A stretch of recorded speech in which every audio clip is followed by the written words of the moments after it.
When you see this bridge, you know you're in Red Cliff. The High Arch Bridge at Red Cliff, Colorado, rises 209 feet above the Eagle River. Bridges can tell stories. As artifacts, they can reveal the history of a county, a town, a state. Walking under the arches of Red Cliff Bridge transports Kathy Hiker back to the 1930s. The Red Cliff Bridge is an artifact that came out of Franklin Delano Roosevelt's economic recovery programs during the Great Depression.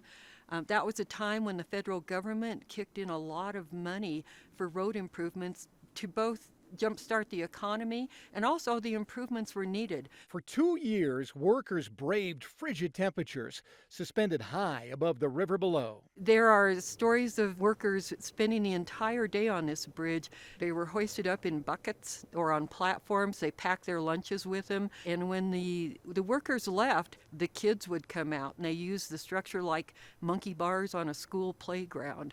The bridge would eliminate 2 miles of steep, narrow mountain roads. A columnist, actually for the state legislature, came and saw the bridge, and he wrote about this is the end of the white knuckle drivings where you're praying that you'll get past Red Cliff. Travelers crossing the bridge can appreciate its utility and beauty as they round Battle Mountain. But many times we cross bridges without even knowing it.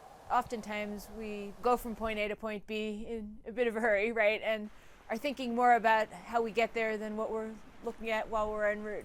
The Colorado Department of Transportation wants to see more attention placed on historic bridges.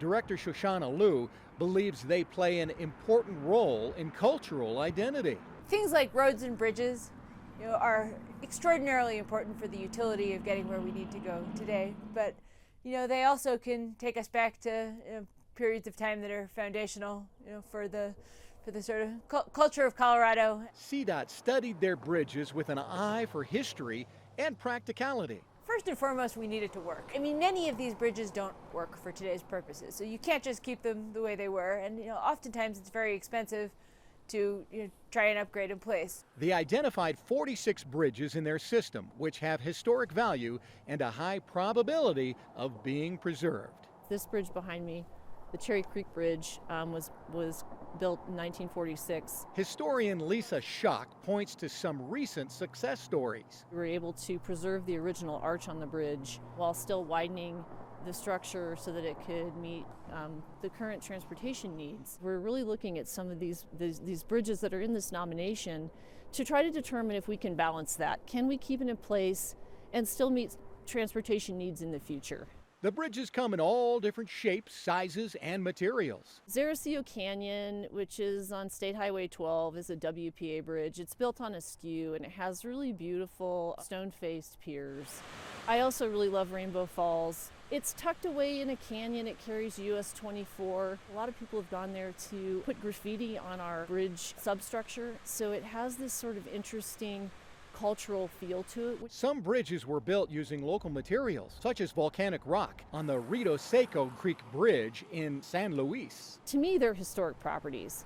To the engineers at CDOT, they're functional features. We look at safety demands, we look at condition, and we look at how we can bring it back up to meet today's safety standards. For CDOT engineer Michael Collins, that presents a delicate balancing act. Bridges are kind of like an old house, right? Buying an old house and having that charm and living in it, being able to see it as part of the original design for the landscape of where that bridge is located, trying to retain that as much as possible, but being able to bring it updated to today's safety standards and to be able to bring it back to today's functional needs. Meeting those needs creates challenges. For example, those old steel truss bridges, they have low vertical clearance issues and a lot of the safety rail, there's no good place to really mount it on those bridges, and so we have to get creative in how we can try to bring the safety standards back up. Not easy and not cheap. Figuring out where the places that you get the most bang for your buck and preserving those links can be, it's something that's a challenge for us as we develop our infrastructure.